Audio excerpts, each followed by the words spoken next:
Ele faz todas as lives dele de madrugada. Aí hoje eu peguei ele de surpresa, viu? Né, Ti? E aí, Aninha, tudo bem? Tudo, e você? Tá me vendo Eu bem? falei, eu falei que você tá ótimo. Eu tava gravando vídeo, então eu aproveitei que eu tava com maquiagem. Eu falei, Thiago, vamos entrar ao vivo? E ele aceitou. Tá vendo? Sem combinar, em cima da hora. Isso que é amigo, Sim. hein? É porque sempre você fica fazendo lives de madrugada com seus seguidores, entendeu? E meus seguidores gostam muito de você. E você não faz a live comigo, né, Thiago? Pois é, querida, é a correria do dia a dia, viu? Mas hoje deu certo, né? Hoje deu certo, né? O que vocês querem conversar com a gente hoje? O Thiago ele pode dar conselhos sobre direito penal e relacionamentos. Fala, Ti. Ó, tem bastante gente aqui que me seguem, ó. Tô vendo vários nomes É, aqui. Eu é acabei de fazer uma verdade. live lá pelo meu Instagram. É, eu vi que você está com vários projetos muito legais, né? Pois é. Estão falando aqui do Cavalo Louco. Já ouviu falar do Cavalo Louco? Não, o que que é o cavalo louco? Conta aí para os meus seguidores, o que que é o cavalo O louco? Cavalo Louco, né, é o seguinte, eu contei para eles sobre os Ah, Silks. O Silks é um grupo de indígenas guerreiros lá dos Estados Unidos. E os Silks, sim. eles têm um lema de guerra que é muito forte. Eles falam o seguinte: eu vou torcer para o meu oponente ser Hum, bravo e ser forte o suficiente para que eu não sinta remorso ao derrotá-lo.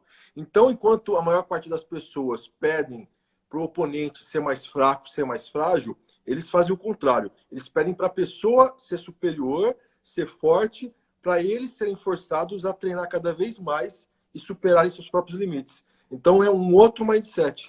E o líder desse grupo caramba! de guerreiros chama Cavalo Louco. E aí o pessoal adorou Cavalo Louco, todo mundo brincando, Cavalo Louco, Cavalo Então, Louco. então agora não é mais só passa o trator, agora tem o cavalo louco também, ó, tá vendo, Pois gente? é que o Cavalo Louco, né, ele é mais indígena, né? Aí estão falando que eu sou o Cavalo Louco da minha época. Ô, Ti, vamos Ah, aproveitar, falar um pouquinho, ligar o assunto, o direito penal à pandemia. Como que estão os casos de violência contra a mulher? olha, Ana, subiram muito, viu? Infelizmente, é um fenômeno que está acontecendo não só no Brasil, mas em vários países ao redor do mundo. França, Espanha, Brasil principalmente. As pessoas, como elas estão ficando em casa por causa do isolamento, isso tem aumentado aí o número de conflitos, o número de brigas.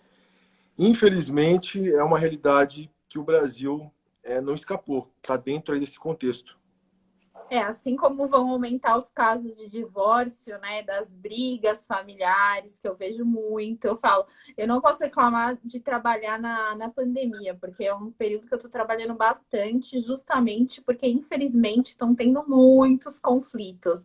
Mas me preocupa muito essa, em relação à violência doméstica, né? Essa, os índices que eu vi, né, divulgados pelo MP, que aumentou bastante, bastante. Assim, um problema muito grande, né, Ana? Porque não deveria ser assim. Nós já estamos passando por um momento delicado. Já estamos passando por essa crise de âmbito global, por essa pandemia. E além de ter que enfrentar isso, agora a mulher também tem que ficar preocupada porque o marido está em casa e ela corre um risco maior, um perigo maior de ser agredida, de ser assassinada. Então ela tem que lidar com vários perigos ao mesmo tempo. Assim, é surreal isso. Não deveria ser assim. Mesmo tendo isso em outros países, o fato é que o Brasil, mesmo antes da pandemia, sempre esteve ali nos primeiros lugares no ranking mundial de violência doméstica. O Brasil Por que que você está. acha que, por que que você acha que isso acontece, da gente estar tão lá em cima? Então, o Brasil, como eu sempre falo nas palestras, nas lives, o Brasil ele faz parte daquele grupo top 5. Ou seja, o Brasil está entre os 5 países mais perigosos do mundo para as mulheres viverem. Porque aqui nós matamos muito as mulheres por violência doméstica, por feminicídio. Então, fazendo uma pesquisa, pegando todos os feminicídios do mundo, o Brasil está naquele grupo dos 5 países que mais matam mulheres. É Nossa, um ranking que global, é um tristeza. ranking mundial. É muito grave isso, né, Ana? Ser top 5. Se você pensar no globo, no planeta Terra como um todo, imaginar que nós fazemos parte daquele grupo dos 5 mais perigosos, é algo assim estarrecedor. Eu penso que um dos motivos disso está diretamente ligado à nossa cultura. O Brasil ainda é um país machista, Machista. patriarcal, ignorante em relação a certos aspectos, principalmente no que diz respeito às mulheres. Então, acho que uma Sim. das grandes causas dessa violência é a questão cultural. Sim, a gente ainda é muito machista, eu acho. Eu acho que a mulher, quando ela é agredida, ela demora muito para denunciar por culpa, por vergonha, por uma série de coisas que ainda não é uma coisa natural. E apesar de a gente ter vários programas atualmente, né, contra a violência a favor, tipo, para combater a violência contra a mulher, eu acho que ainda as pessoas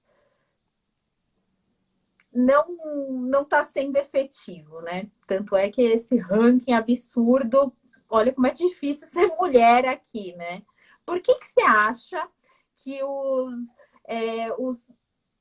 os relacionamentos são abusivos? Justamente por isso? Que é uma Sim, violência psicológica, vai, que não chega a ser sim. física.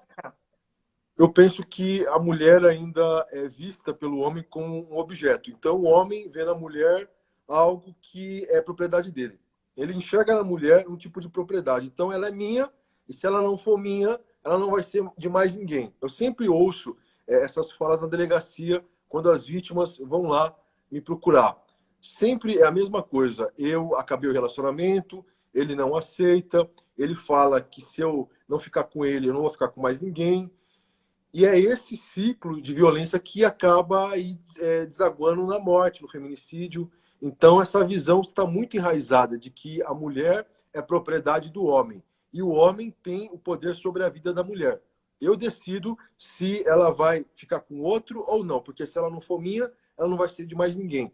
Esse pensamento é totalmente equivocado, é totalmente cruel, é totalmente sem sentido ver na outra pessoa um tipo de propriedade. Porque a grande verdade, Ana, é que ninguém é de ninguém. Você fica com a pessoa Sim, enquanto é bom para você, enquanto você está feliz, enquanto existe amor. Porque se acabou o amor, se acabou o respeito, não há motivo para a pessoa continuar com a outra. Tem que separar. sim, óbvio. É, a gente, né, na hora da briga, né, da briga do casal, o direito de família encontra muito direito penal, né? Infelizmente acontece dessa maneira, né? Às vezes as pessoas não conseguem superar da melhor maneira possível. Então, às vezes elas querem descontar praticando uma violência, às vezes elas querem descontar numa briga judicial, num divórcio, numa violência patrimonial, num divórcio que acontece muito. E, infelizmente, as coisas são assim, né? Mas a gente tem que plantar uma sementinha para mudar isso. É um grande processo. Eu vejo como um grande processo de depuração. Vai demorar bastante tempo ainda para a gente evoluir nessa matéria. A Lei Maria da Penha, ela veio para preencher uma lacuna que existia no Brasil. Antes da Lei Maria da Penha, não havia uma lei específica para combater a violência doméstica e familiar contra a mulher. Mas, mesmo com a Lei Maria da Penha, nós ainda precisamos caminhar muito para realmente evoluir, para realmente colocar um fim nesse mar de sangue que está matando aí, que está sufocando não só as nossas mulheres, mas a sociedade como um todo. Porque uma sociedade que não consegue preservar a vida das suas mulheres é uma sociedade que, na minha opinião, não é uma sociedade civilizada. Porque Sim, não pode acontecer obviamente. esse tipo de barbárie, esse tipo de ato bárbaro, esse tipo de ato que não deve ser aceito em nenhum lugar do mundo.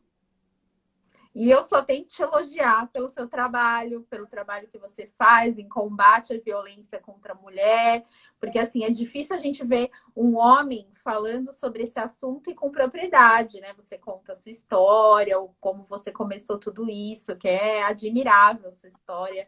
Sua história como funcionário público, o jeito que você estudou, o jeito que você se empenhou. Sou fã, viu, Ti? Você sabe disso. É recíproco, é recíproco. Você sabe que eu sou seu fã também. Eu acho legal também, Ana, a gente comentar com o pessoal que esse Sim. problema da violência doméstica, ele não é um problema que está só nas classes menos favorecidas. Nós encontramos Não, muito pelo bastante contrário. nas classes mais favorecidas também. Sim, é que eu acho que nas classes mais favorecidas, não sei, é uma impressão minha, tá? Eu não sei como acontece na delegacia, por exemplo. Nas classes mais favorecidas, parece que as mulheres têm mais vergonha de denunciar, entendeu? De falar sobre isso. Às vezes envolve muito patrimônio. Então, se por um lado elas estão sendo violentadas, algumas mulheres chegam a se submeter a isso porque tem medo de ficar sem nada e estão acostumadas com uma vida. Olha, gente, tudo que eu tô falando é um caso, não é que eu tô generalizando. É bom a gente falar isso na internet, assim, que eu não tô falando que é uma regra, porque senão depois o pessoal começa a falar que foi uma regra, né? Então é bom a gente explicar melhor, né? Sem dúvida, mas eu concordo com você. Nas classes mais favorecidas, realmente existem aí essas questões. Eu concordo plenamente com você. E é importante a gente falar também, Ana, que a mulher, ela nunca vai deixar de ser vítima. Ela sempre vai ser vítima. Ela sempre vai ser vítima. Nós não podemos aceitar essa inversão de papéis que virou algo tão normal no Brasil. A vítima passa a ser a culpada e o culpado passa a ser vítima. Acontece muito isso no Ela deu Brasil. motivo, né? Ela deu motivo, né? Ela desse Exatamente. motivo, entendeu? Nada é motivo, não é verdade? Com certeza. A vítima sempre vai ser vítima e o culpado sempre vai ser o culpado. Nós não podemos inverter os papéis. A gente tem que ressaltar que a vítima sempre vai ser vítima e que a vítima ela precisa também agir, porque se ela não agir, o Estado não consegue tomar conhecimento do caso dela. É difícil, Ana, ter denúncias realizadas por terceiros, porque muitas vezes o terceiro, o vizinho, ele tem medo de se envolver, ele não quer se expor. Sim. Então, se a mulher ou se alguém muito próximo a ela não for denunciar, o caso fica impune, porque não chega até o conhecimento do Estado. Aí cai naquela questão das cifras negras, que são aquela parcela de crimes que não são conhecidos pelo Estado. E se o Estado não conhece, ele não pode agir. E se ele não pode agir, o agressor não é punido. Então, isso vai se perpetuando. E o ciclo de impunidade, ele fomenta a prática de novos crimes. É porque o que acontece também, muitas mulheres vão lá, já aconteceu com clientes, vai lá, sofreu uma violência física, foi na delegacia, aí depois chegou no dia da audiência, eles ficaram de bem, ela não queria mais, era uma ação pública incondicionada. Então, você imagina também o quanto para a pessoa ir na delegacia, ela já teve que voltar, e ela quer voltar atrás quando já tem uma ação penal, entendeu? Para denunciar, então, é mais difícil ainda, né? O problema, com Mas só certeza, que o problema. se não denuncia, eu estava vendo um estudo do MP que também se as mulheres que denunciam, elas têm mais chance, elas ficam muito mais protegidas, né? A chance da agressão. Eu vejo que nesses casos a mulher, muitas pensam da seguinte forma: eu vou dar mais uma chance. Aí a segunda chance se transforma numa terceira, numa quarta, numa quinta, até que ela não Fica o consegue ter ciclo, mais. né? Fica o Vira um ciclo, ciclo, né? é. O A ciclo da segunda vai para a violência. terceira, vai para a quarta. E aí chega uma hora que ela não consegue mais dar chance porque ela foi morta. É grave isso. É muito Eu, grave. eu penso assim, Ana, tem gente que não tem solução. Se você briga com seu marido, com seu namorado, se você briga com seu companheiro, brigas, atritos são normais até certo ponto. Até certo ponto. Até certo ponto a gente consegue resolver se vale a pena, é uma questão de diálogo, é uma questão de conversar. Agora, a partir do momento que perdeu o respeito, a partir do momento que partiu para agressão, não tem mais solução na minha visão. Porque se fez uma vez, a tendência é a repetição. Se a tendência é a repetição, tem que cortar o mal pela raiz. Não tem que ficar dando segunda, terceira, quarta, quinta chance. Eu acho até que quando começa uma violência psicológica, as pessoas já têm que começar a repensar aquele relacionamento, não é? Porque começa light, mas o negócio vai até chegar no feminicídio, né? Não tem Com jeito. certeza. Em geral, eu até cito isso nos meus estudos, tudo. Começa realmente com uma violência verbal, com uma violência psicológica, com uma violência moral, com xingamento, com uma injúria. Então começa e vai subindo e vai aumentando. A tendência é começar lá de baixo e ir subindo. Não que não possa acontecer diretamente o crime mais grave. Não que Sim, ele não sim, possa chegar lá e já matar direto. Mas o que eu sim. vejo, a tendência é ter esse ciclo, é ter essa subida, entendeu? Vai aumentando o nível de periculosidade. Começa com uma periculosidade, com um perigo pequeno e vai aumentando com o decorrer do tempo. Por isso que é importante a mulher ficar atenta aos indícios. Se perder o respeito verbalmente, tudo indica que o próximo passo é a agressão física. Não pode deixar chegar nesse passo grave, Sim, no sim. crime, entendeu?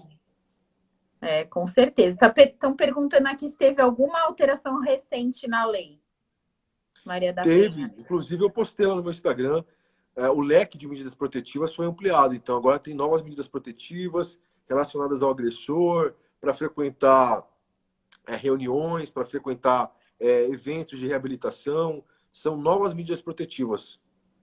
E que conselho você daria para quem está assistindo a live, por exemplo, e está passando por uma violência nesse momento? Fazer o quê? Denunciar, denunciar, porque se não denunciar, a mulher ela está correndo um gravíssimo risco. Se ela não denunciar, isso vai aumentar e ela pode não ter uma outra chance. Então, eu acho que ela tem que pensar principalmente nela. Ela tem que pensar também que, caso ocorra algum mal em relação a ela, isso vai gerar efeitos colaterais, isso vai atingir os filhos dela, isso vai atingir a família dela. Então, quando ela busca ajuda, ela preserva a vida dela e ela preserva também a vida, ela preserva a integridade psíquica das pessoas que estão ligadas a ela, filhos e familiares. Sim. E que número que a gente disca? A gente não, porque eu tô com as minhas filhas, mas que número que essas mulheres discam? Olha, o ideal é ligar para a Polícia Militar, né? Porque a Polícia Tá. Militar tem um efetivo maior, 190, a Polícia Militar tem um efetivo maior. Em muitas cidades tem as guardas que fazem também um trabalho muito bom, as guardas municipais, as guardas civis. Não são todos os municípios que têm guardas civis, mas em muitos, principalmente na Grande São Paulo, em cidades de médio porte, de grande porte, costuma ter guarda. Então, é ligar para a Polícia Militar, para o 90, ou acionar a Guarda Civil. Porque, se for o caso, a Polícia Militar vai até o local, a Guarda Civil, e aí o agente será conduzido à delegacia, onde o delegado vai avaliar o caso, podendo decretar ou não a prisão em flagrante. Aqui, ó, estão perguntando, porque esse tema, eu sei que na adolescência já tem uma cartilha, né? Namoro legal. Você chegou a ver essa cartilha? Não entendi. Tem uma Travou. cartilha, tem uma Ah, cartilha acho que é o MP de São Paulo, fez uma cartilha para os adolescentes, estão perguntando por que não é tratado com as crianças. Mas eu falei, com as crianças eu não conheço nada, mas com os adolescentes já tem uma cartilha que chama Namoro isso. Legal, do MP de São Paulo, tá? E é bem, conduz bem assim, como que a menina adolescente faz para identificar um relacionamento abusivo. É muito importante esse tipo de iniciativa. Inclusive, eu penso que ela deve ser copiada pelos MPs de outros estados, pelos governos estaduais, É, municipais, porque é pela informação que a gente vai conscientizar. Não tem como conscientizar sem informação. tem. Com certeza. Ah, se a mulher bater no homem, não aplica a Maria da Penha, se a mulher bater no homem. Não, não aplica a Lei Maria da Penha, se aplica o Código Penal, normalmente, o artigo 129, parágrafo 9º, dependendo ali das circunstâncias. Não é? Bom, gente, eu fiz uma live surpresa com o Thiago. Eu Peguei quero ele fazer para uma ele. pergunta para você agora. Faz a pergunta. Você me entrevistou, agora eu vou entrevistar você. Vamos lá. Agora vai, vamos perguntar então, vai. Você, sendo uma referência no direito de família, como que você vê essa questão da violência doméstica nessa área do direito de família? Como que é para você, como advogada, atuar nessas causas quando tem violência doméstica? Então, é sempre mais delicado, né? Principalmente porque eu estudo direito sistêmico, então eu tenho uma visão mais ampliada do conflito familiar. Eu não olho somente aquele aquele cliente que está na minha frente. Eu olho todo aquele sistema familiar e tento entender o que está acontecendo. Tanto o lado da vítima como o lado do agressor, né? Mas, assim, a maioria dos casos que eu atuo não chega na violência física. O que acontece é muita violência psicológica e patrimonial, principalmente. Então, porque a gente tem que explicar para as pessoas que não é só violência física, né? São 5 tipos de violência que a Lei Maria da Penha atua. E aí você tem que ter mais cuidados. Então, você pode pedir alguma medida, né? Quando for o caso. Eu costumo trabalhar em parceria com um criminalista, tá? Então, eu acho mais seguro cada um ficar na sua área. Eu prefiro tratar das questões de família e ter um colega criminalista acompanhando sempre o caso, porque eu acho que a gente só consegue focar em uma coisa. E eu vejo assim que muitas mulheres ficam casadas pela questão patrimonial, entendeu? Tem dificuldade de se divorciar, elas têm medo, entendeu? Medo que o parceiro agrida, medo de ficar. Muitos homens ameaçam tirar a guarda, entendeu? Então chega muita mulher lá, não falou que vai tirar a guarda, aí você explica, você tranquiliza. O que eu sempre falo, vai se divorciar, é mulher ou é homem, faça uma consulta com o advogado, tenta entender o que está acontecendo, tenta proteger principalmente os filhos daquela situação que não deu certo, entendeu? Evita ao máximo uma briga, um xingamento, uma briga física é difícil falar evita ao máximo, porque ela de repente explode, mas assim, evita conversar sobre esse assunto na frente dos filhos, entendeu? Tenta preservar da melhor maneira possível, né? Eu acho que isso é o principal. Posso mandar mais? Pode, lógico! Posso? Vamos lá! Pinga fogo na madrugada com a doutora Ana. Bom, vamos lá, vou mandar outra então, hein? Pode mandar. Tem 2 especiais aqui. Tá vai preparada? Devagar, hein? Não, aqui é trator, aqui é nível máximo. Gente, tá preparada? Que eu fui inventar? Como é que chama cavalo louco? É isso? O que eu fui inventar? Pois é, tô te falando. Que é cavalo louco, gente. Tá vendo? Eu tava quietinho, você me chamou, agora tem que aguentar. Vamos lá? Vamos! Deu uma tremida aqui a sua tela, deixa eu ver se vai melhorar, peraí. A imagem está tremida aqui para mim. Acho que agora melhorou um pouquinho. Vamos lá. Doutora, será que existe só alienação parental da parte dos homens?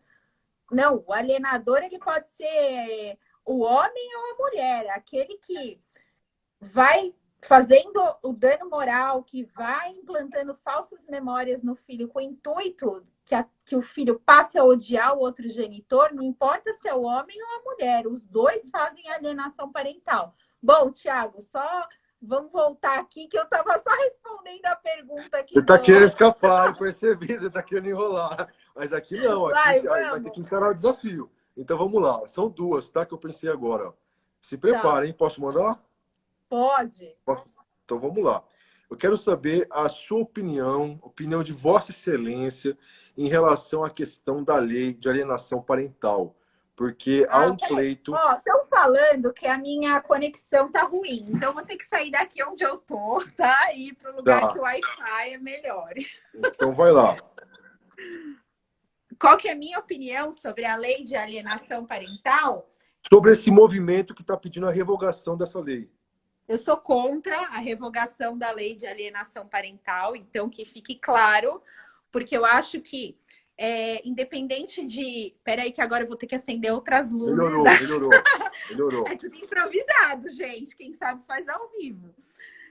Eu sou contra a revogação da lei de alienação parental, porque eu acho que é uma lei... Peraí.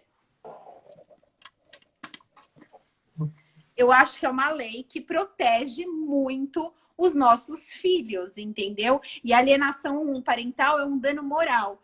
E quando a síndrome da alienação parental ela está instalada numa criança, num adolescente, num adulto, né? Porque ela vai se consolidando com o tempo, eles têm tendência a suicídio, vício, eles têm problema de gênero. Então, as consequências são muito graves, porque a criança ou adolescente que sofreu uma alienação parental, ele tem uma lacuna. A criança é 50% pai, 50% a mãe. E ela precisa da presença dos dois. Você fazer alienação parental é você excluir um dos genitores. E no direito sistêmico, por exemplo, segundo Bert Hellinger, quando você exclui um dos genitores, aquele filho, ele tende a repetir aquele comportamento daquele excluído.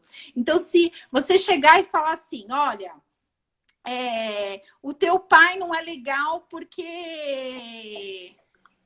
sei lá, ele bebe, vai. Você não vai ficar com seu pai, porque não é uma coisa para você falar para uma criança, entendeu? Você tá denegrindo a imagem do outro.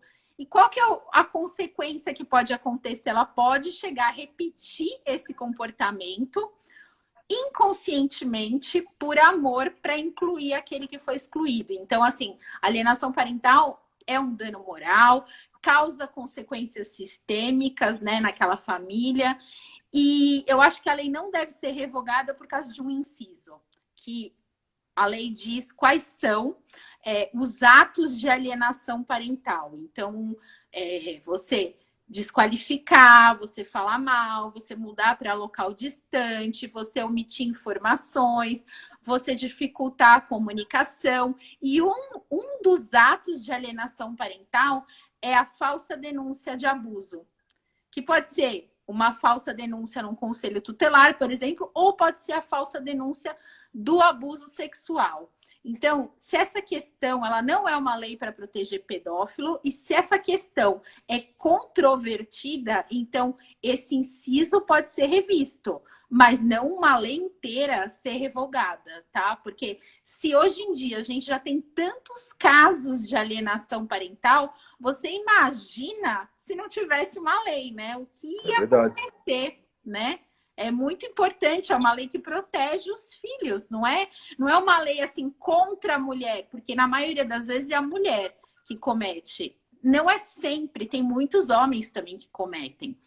Mas na maioria das vezes são as mulheres, porque elas estão mais com os filhos e elas têm mais facilidade para praticar. Mas não é só a mulher, entende? Não é uma lei que é contra a mulher, é uma lei que é em prol dos filhos, gente. E o principal é a criança. Por quê? Porque o relacionamento termina, a mulher, gente, eu sou um exemplo vivo. Eu me separei, que eu tinha uma bebê de 10 meses e uma de 2 aninhos, estava no último ano de direito. E deu certo as coisas na minha vida. A gente tem que pensar que é sempre para frente, né? E superar. Então, os adultos, eles superam, mas a criança que fica faltando um dos genitores é uma dor muito forte, muito profunda, né? Isso. Com certeza, eu concordo plenamente com você. Eu também sou contra a revogação da lei da alienação parental. Não vejo nenhum tipo de inconstitucionalidade. Há, pelo que eu sei, uma ação no Supremo Tribunal Federal, salvo engano, a ministra Rosa Weber, que é a relatora. Espero que a lei continue vigorando, porque é importante para a proteção da criança. É fundamental, como você falou. Porque Sim. a criança não tem nada a ver com a briga dos pais. Eu acho que tem que separar as coisas. A posição de pai e a posição de mãe é uma coisa em relação ao filho. O conflito que você tem com o pai, o conflito que você tem com a mãe é outra coisa. Então as pessoas não podem misturar, por isso que eu concordo plenamente com você. E a outra questão é a seguinte. Lá vem, olha, gente, se eu soubesse que eu ia fazer live, ele ia me fazer pergunta no meu próprio essa vai ser bordoada, hein? Essa vai ser bordoada, tá vendo? Sentido, hein? O que você soltou aí aquela hora? Você falou, como que é o nome lá que eu esqueci? Você até sorriu, você falou assim, segundo... Quem que foi que você falou aí? O Bert Hellinger foi... Como que é Bert Hellinger? Quem é Bert Hellinger? Eu vou explicar para vocês. Quem é Bert? Esse eu não conheço. O Bert Hellinger, ele foi o criador das constelações familiares. O que é constelação familiar? É uma terapia breve que você consegue enxergar o seu sistema familiar e ver aquilo que está em desordem. Por quê? Porque o Bert, ele é um ex-padre alemão que foi em missão para a África e começou a perceber que determinados comportamentos eram repetidos através das gerações. Então, a gente tem a tendência de repetir coisas dos nossos ancestrais, mas com o intuito da gente, por amor, para a gente pertencer àquela família, para a gente ser igual à nossa família, entendeu? Então, ele começou a estudar, a criar essas constelações familiares. Então, ele fez 3 ordens, que ele chama Ordens do Amor, que ele fala que se a gente seguir essas ordens, o nosso sistema fica em harmonia. Posso falar rapidinho? Claro, claro.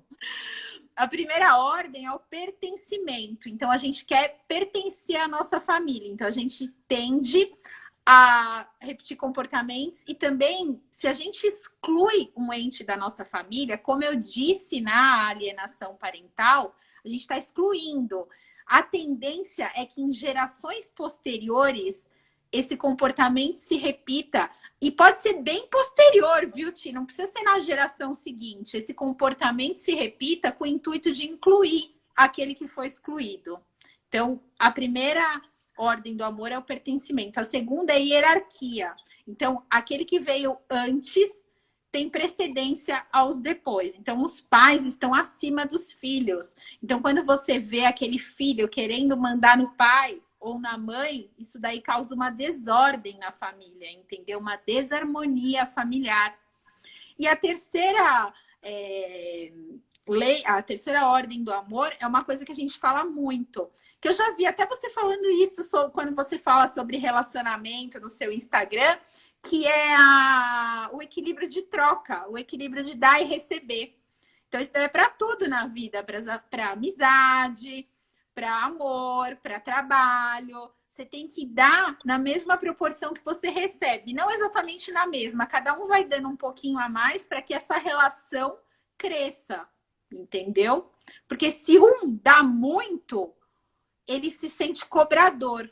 Porque ele, eu fiz tudo por ele. Eu fiz tudo e ele me traiu. Mas é porque o outro se sente endividado, entendeu? E ele não tem como retribuir. Então, assim, é muito legal você entender mais. Eu acho que quem trabalha com direito de família não tem que entender só o divórcio, só as leis. Eu acho que você tem que entender a família, entendeu? O sistema familiar. Você tem que saber o que está acontecendo ali, entende? E aí você pode ajudar melhor essas pessoas quando você não precisa falar assim, vamos constelar. Não, você olha o conflito de uma maneira diferente. Você consegue entender o que está acontecendo. E eu acho que esse é o futuro do direito de família. Eu sei que eu penso um pouco fora da caixa, entendeu?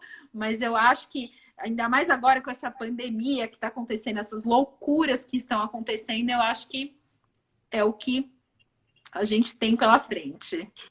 Eu penso que... Nossa, Janaína me falando perfeito. A Janaína, ela foi minha professora no Tribunal de Justiça de São Paulo. Ela é professora da Hellinger. Jana, aprendi, né? Tá de parabéns, viu? Deu uma aula aqui pra gente. Parabéns mesmo. Eu penso que é fundamental ter essa visão interdisciplinar em relação às questões. Porque Sim. A gente do direito tem uma mania de só analisar sob a ótica jurídica. Pode perceber, é difícil encontrar discussões, é difícil encontrar artífices do direito que conseguem ter uma visão macro, que conseguem ter uma visão multidisciplinar. E essa visão ela é fundamental para você interpretar melhor, ela é fundamental para você entender mais, para você buscar outros caminhos. Por exemplo, numa live que eu fiz para o pessoal meu lá ontem, eu falei sobre vários temas que não são jurídicos, mas que tem tudo a ver com o direito. Sim, Citei o caso do Silks, do Seals, citei o Sun Tzu, que é a arte da guerra. Então, acho que essa visão, Ana, ela muda tudo. Eu acho que falta ser um pouquinho da caixinha. Eu gosto muito de filosofia por causa disso. Eu sou apaixonado por filosofia. Então, eu falei para eles, tem que sair daquela caverna do Platão. As pessoas ficam ali no escuro, elas não conseguem sair para ver que lá fora existe muito mais vida, existe muito mais mundo. Então, quando você traz para o direito essa visão das constelações, você consegue apresentar para as pessoas um outro tipo de prisma, um outro tipo de visão. Eu gosto muito disso.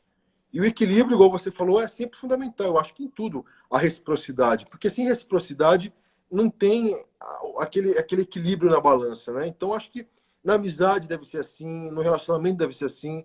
Acho que em todas as áreas deve ser assim. Porque quando só uma parte se doa, quando só uma parte faz acontecer, começa a ter um desequilíbrio. E se tem desequilíbrio, não tá bom, Não, não não é? vai para frente, não vai para frente as coisas, não vão para frente. O que acontece, tia? Eu comecei a ver que o advogado, as pessoas consideram o advogado de família bom o advogado que briga. Só que o advogado que briga, às vezes, ele pode estar inflando o ego dele e tá destruindo uma família. Então, eu comecei a ver que eu sabia brigar bem, eu consegui aplicar a lei bem, eu estudo isso, eu faço um doutorado nisso, mas assim, eu não ficava satisfeita, entendeu? Eu queria algo mais, eu queria tentar preservar essas famílias, porque eu falo, o divórcio, ele só acaba com o casamento, mas aquela família ela vai continuar e ela tem que continuar da melhor maneira possível. Então é por isso que eu estudo as constelações familiares, faço alguns cursos. Eu comecei a fazer também uma formação em coach, porque eu gosto muito de práticas colaborativas e usa, né, o coach, para entender melhor mesmo. Eu acho que a gente está num período que a gente tem mais do que certeza que a gente precisa pensar fora da caixa. Com certeza, concordo com você. Eu quero mandar um abraço aqui, ó. Tem um colega meu aqui, grande delegado Felipe Martins. Um abraço, meu amigo. Grande delegado, um exemplo aí para nossa carreira, para nossa classe. Eu quero mandar um abraço também, Ana, para os meus alunos, para os meus mentorandos. Estão É? aqui também, do Sorrei. Estão aqui também, pessoal. O Marcelo, a Cris, a Malmande, tem um monte de gente aqui que são meus mentorandos. Então, eu Prazer, quero viu, gente? a Cris Valha, tem um monte de gente aqui. Então, quero os seguidores também, a Adélia, Carol Martins, ó. Invadiram aqui seu Instagram, hein? Sim, adorei, viu, gente? Falamos um pouquinho de violência Mas tem a última doméstica. pergunta. Você tem mais perguntas? Claro, tem a Ai, meu última. A Deus. última que é Meu melhor. Deus, gente. Ó, eu sei que você gosta muito desses temas. A alienação parental É, tá muito tranquila, né? é, Tem que dar uma chacoalhada. Então, vamos lá. Uma é, outra dúvida minha é. é a questão do trisal. Ah, tá. Vamos É, a lá. questão do trisal. Por quê? Por Porque quê? muita gente não sabe o que significa. Mas Poliamor. isso, poliamor, é uma coisa que está cada vez se tornando, parece que mais normal. Então, três pessoas, por exemplo, que convivem juntas. Hum. Dois homens com uma mulher, ou duas mulheres e um homem. O que você acha do poliamor, do trisal, do ponto de vista do direito de família, do ponto de vista do direito sucessório? Então, a gente não tem regulamentação nenhuma, né, no Brasil. Uhum. O STJ já se posicionou contra, inclusive, as relações simultâneas, que é diferente do poliamor, que é o caso do Mister Catra, que tinha famílias simultâneas, tá? E aí tem o poliamor. Então, tem gente que é favorável a regulamentar essa situação, porque não é justo uma das pessoas ficarem, por exemplo, sem os direitos sucessórios, e etc. O que eu acho? Eu não tenho uma opinião formada ainda sobre isso. Porque Até engasguei assim, com a água aqui. eu tenho uma parte Ana, ser humano, que tem uma formação religiosa, entendeu? Então, para mim, é muito difícil, assim, pensar nisso. Então, vamos deixar primeiro o direito decidir, depois eu vejo. Porque, Mas é um assim, tema interessante, não é? é super interessante. Você não Porque, assim, esperava por essa pergunta, né? Não. Você Tá é a vendo? favor do trisal? Não A me gente tá de complica. madrugada mesmo. Não, peraí, ó, deixa eu explicar aí. Você não esperava por essa pergunta, né? Tá certo, tem que devolver a altura. Parabéns, assim que eu gosto. Parabéns, Parabéns aqui é mesmo. cavalo louco, Thiago. Deu, Você pensa tomou. o Tá quê? certo, deu, tomou. Gostei de ver, ó. Palmas pra Ana. Caramba, olha, pra ganhar minha admiração é assim, porque eu vou falar pra você, viu? Que atitude. Deu, tomou, tá isso aí mesmo, certinho. Parabéns. Eu também não tenho uma opinião formada. Eu não tenho uma opinião formada. Porque, Ana, falando sério agora, esse assunto envolve aspectos éticos, morais, Sim, religiosos. A gente sabe que tem que separar em relação ao direito, mas inevitavelmente acaba envolvendo.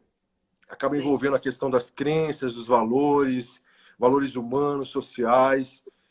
Mas eu penso que o direito vai ter que se debruçar sobre essa matéria. Porque, Sim. veja bem, se o homem está lá com duas mulheres, ou o contrário, ou se a mulher está lá com dois homens, se todos se aceitam, e se essas pessoas passam a ter uma relação duradoura, contínua, pública e estável, se elas constroem um patrimônio em comum, Sim. como que o direito vai regular isso? Porque aí não é uma questão de moral, de religião, não é uma questão ética, é uma questão jurídica, de patrimônio. Patrimônio é direito. Sim. Então, eu acho que é inevitável, mais cedo ou mais tarde, o direito vai ter que se debruçar sobre isso para estabelecer como que fica aí a questão da sucessão, a questão da divisão. Eu acho que é um tema muito interessante. Estão perguntando aqui. Por enquanto, tem um posicionamento firmado no STJ, tá? Eu não vou lembrar de cabeça, porque eu nem sabia que o Thiago ia me fazer uma pergunta dessa, né? Mas os doutrinadores de direitos de família já estão discutindo muito isso, entende? Então, eu prefiro esperar, Não, entendeu? mas é igual você falou, o que tem, na verdade, é o que você falou. Não tem regulamentação. Não tem e o É, STJ é contra, tá? É e isso contrário. exatamente, não tem, o STJ é contra.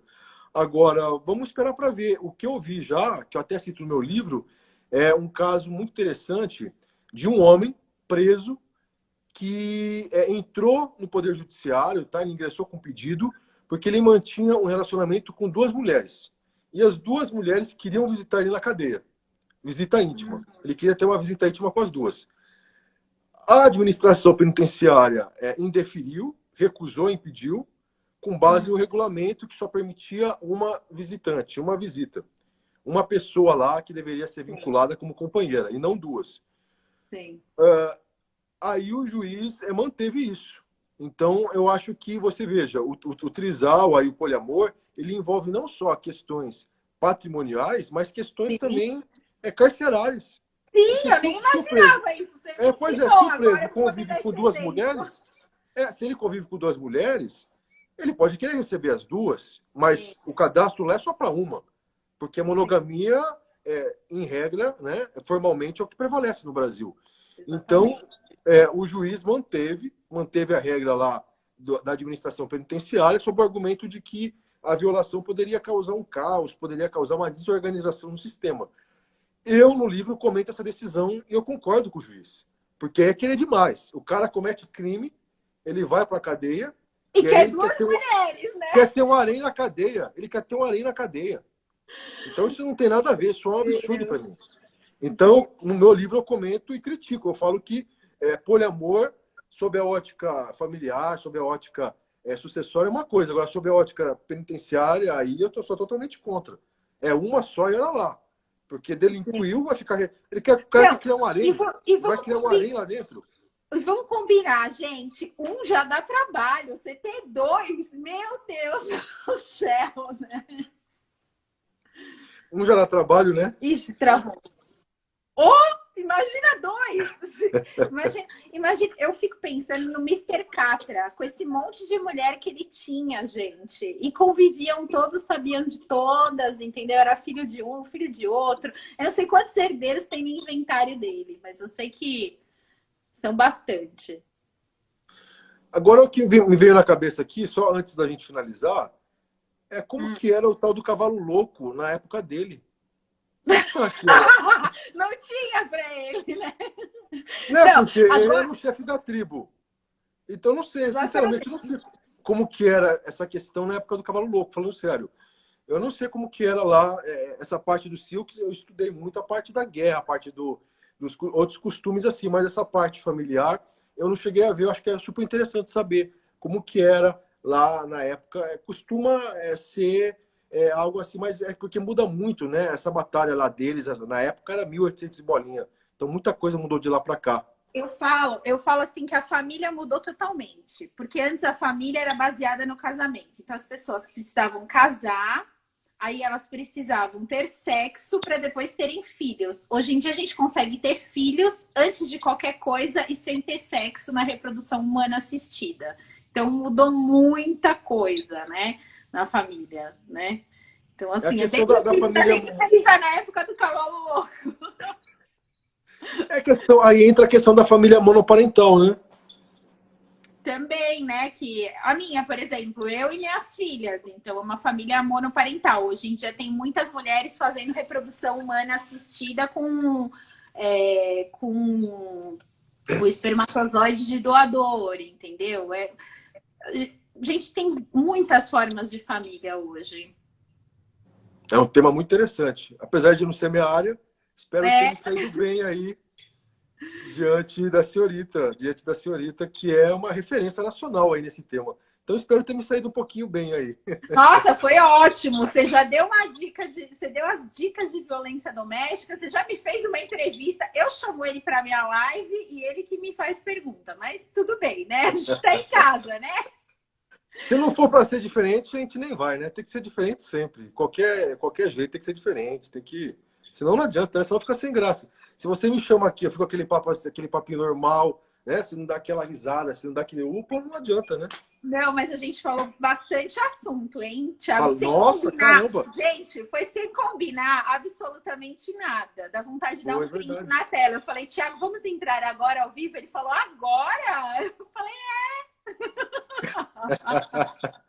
Eu tava tirando a camisa, eu ia deitar, aí eu vi o direct lá, vamos entrar agora? Eu falei, ó, atitude, né? Chamou agora, eu falei, não vou arregar não, vamos que vamos. você gostou Aí da minha voltei a colocar a atitude, camisa. hein? Eu sou uma Hã? mulher de atitude, fala. Não, foi por isso que eu fui, verdade, foi por isso que eu aceitei. Eu falei, ó, a minha amiga Ana me chamou nesse horário, né? Eu falei, eu vou lá, vamos lá. Não é normal, Não, né? gente, é que você A tem que pessoa convida a entender. outra, a pessoa convida a outra, ó. Quase 2 da manhã. Não é normal. Mas eu gosto do que não é normal, então por isso que eu peguei e aceitei. Você tá vendo, gente? Aprenda alguma coisa na vida. O não vocês já têm. Então, 50% de chance de dar certo. Eu tava gravando uns vídeos para postar no Instagram, né? Aí eu falei assim, ai, eu vou aproveitar que eu tô maquiada já, né?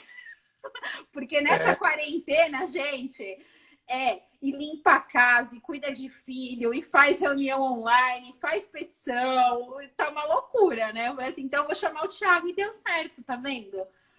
Eu falo que as coisas boas acontecem de repente. Ó, a live saiu tudo bem, ó, o pessoal gostou. Gostaram? E você vê, ó, 40 pessoas aqui, já é quase 3 da manhã.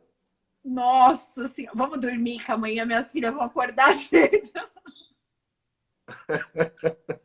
Foi ótimo, obrigado pelo convite, viu? Foi uma honra imensa. Conta comigo sempre, parabéns pelo seu trabalho excelente, que é referência no Brasil. Parabéns pelos seus estudos, pelo doutorado fora do país. Você reúne um conjunto de características aí que fazem você brilhar cada vez mais. Eu que te agradeço, você sabe que eu te admiro muito, que você é um amigo muito querido, sua história, o seu trabalho, o que você passa para os seus seguidores, o que as pessoas se inspiram em você. Isso daí é muito importante. Você ser uma fonte de inspiração para transformar a vida de outras pessoas. Então, obrigada, viu, Ti, por você ter aceitado essa minha loucura na madrugada. Não, aqui não tem horário, não tem dia, qualquer hora é hora, qualquer lugar é lugar, tamo junto.